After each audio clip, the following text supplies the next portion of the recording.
உருவாகிறது காற்றழுத்த தாழ்வு பகுதி. 20ஆம் தேதி வரை தமிழகத்தில் வெளுத்து வாங்க போகும் கனமழை.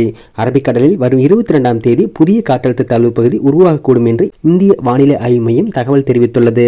இதன் எதிரொலியாக இன்று முதல் 5 நாட்களுக்கு கனமழை பெய்ய வாய்ப்புள்ளது. குறிப்பாக திருச்சி, நாகை, மயிலாடுதுறை, தருமபுரி, சேலம், நாமக்கல் உள்ளிட்ட 14 மாவட்டங்களில் இன்று கனமழை பெய்யக்கூடும் என்று அறிவிக்கப்பட்டுள்ளது. புதிய காற்றழுத்த தாழ்வு பகுதி புயலாக வலுப்பெறுமா என்பதை பொறுத்திருந்துதான் பார்க்க வேண்டும். இதனிடையே தென்கிழக்கு வங்கக்கடல் பகுதிகளில் ஒரு வளிமண்டல மேலடுக்கு சுழற்சி நிலவுகிறது.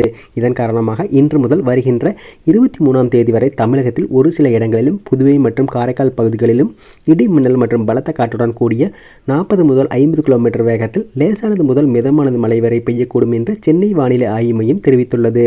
18ஆம் தேதியை பொறுத்தவரை கிருஷ்ணகிரி, தருமபுரி, திருப்பத்தூர், வேலூர் மற்றும் திருவண்ணாமலை மாவட்டங்களில் ஓரிரு இடங்களில் கனமழை பெய்ய வாய்ப்புள்ளது.